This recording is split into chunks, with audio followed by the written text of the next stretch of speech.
everyone. You are welcome back to my channel, Dada's Dialogue.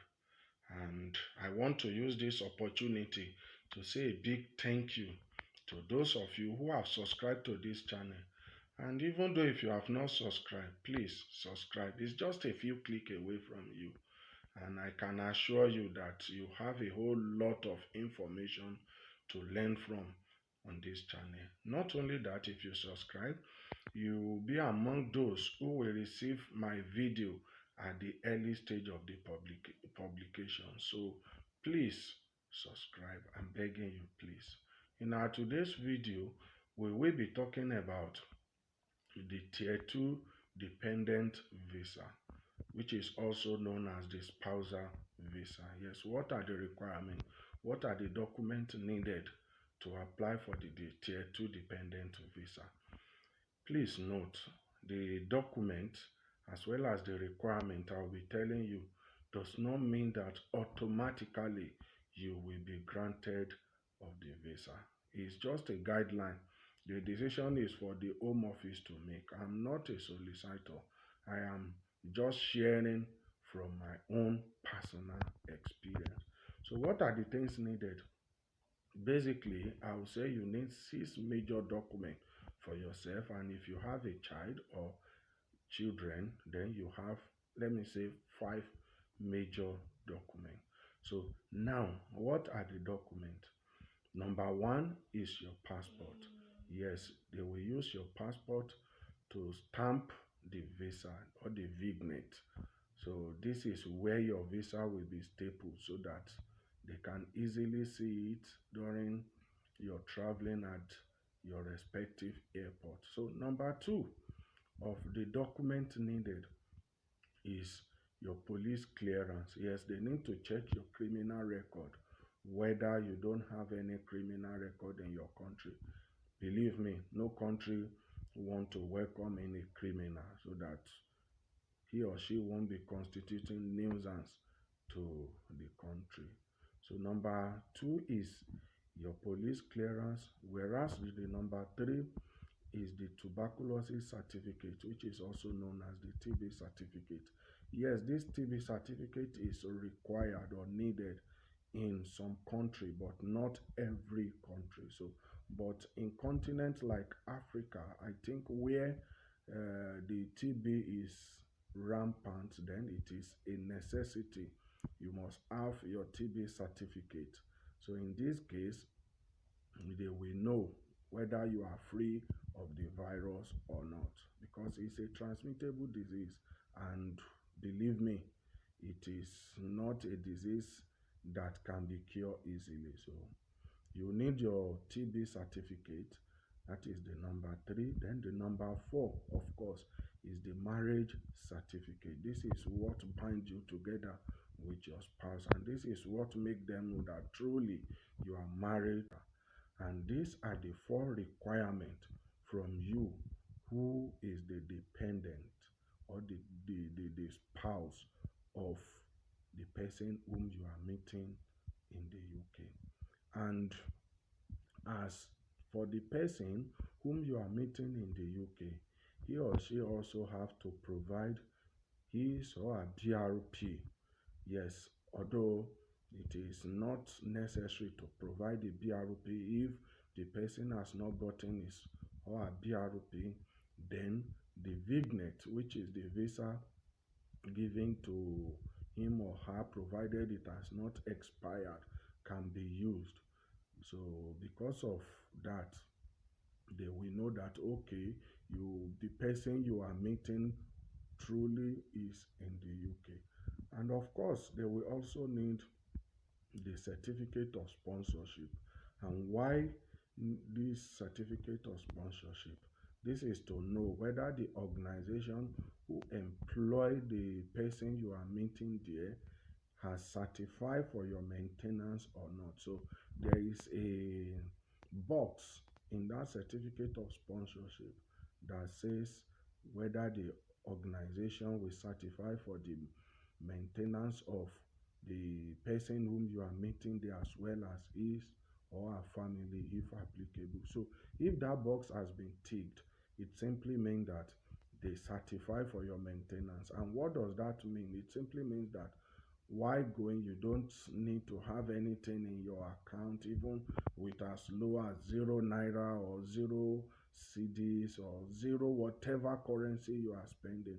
Once the maintenance has been certified, you don't need any money in your bank account. So with that, you are good to go.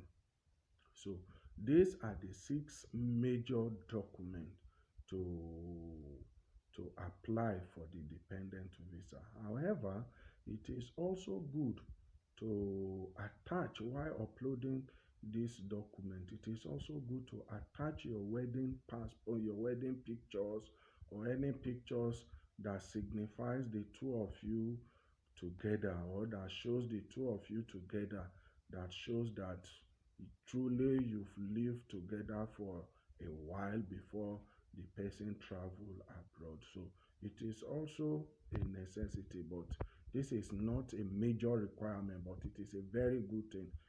So as for each of your children, they will also need their passport.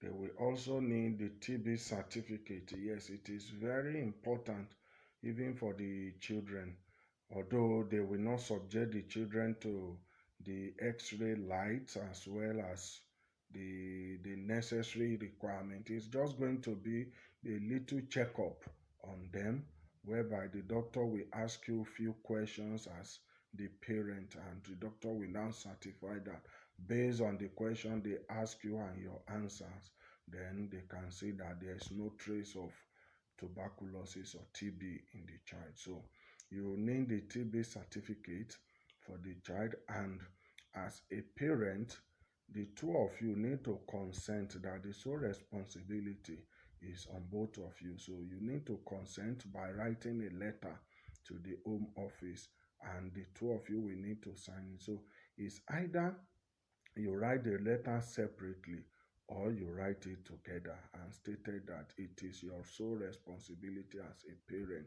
to take care of your child. This is to show that you are the owner of the child, you are the one that is taking care of him or her. So as for the person who is the major sponsors of the visa, the person with the main tier 2 visa, he or she will also need the BRP or the visa if the visa has not yet expired, which is the vignet. So we need the BRP or the vignet of the visa. Then also we also need your tenancy agreement. Yes, this tenancy agreement is very important because this is what will show that definitely you have where you can be living, and you have a place you can stay over in the UK. So you will need your BRP or your passport, your visa, as well as the tenancy agreement. Then also you will need the certificate of sponsorship. So this certificate of sponsorship, it is also important for the each of your children or your child or kids, because this is what will show whether they've certified for your spouse as well as your maintenance. So if they certify for it, definitely you don't need any money to be given the visa. You don't need to deposit any money in your account. But if they did not certify, then that means that you must have a certain amount in your account. So these are the requirements for you as a dependent as well as your children.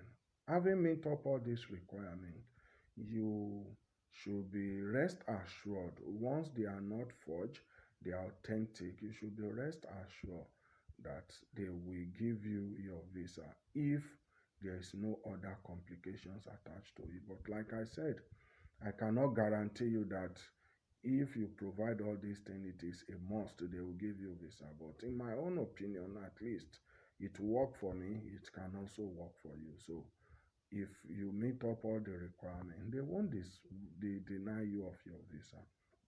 So having applied for the visa, I also want to tell you that it is possible for your visa to be ready, and or your child or children's visa to be ready, whereas your own is not yet ready. Yes, in my own case, while my child visa is ready, might take up to another 2 weeks before it was ready. I was so devastated.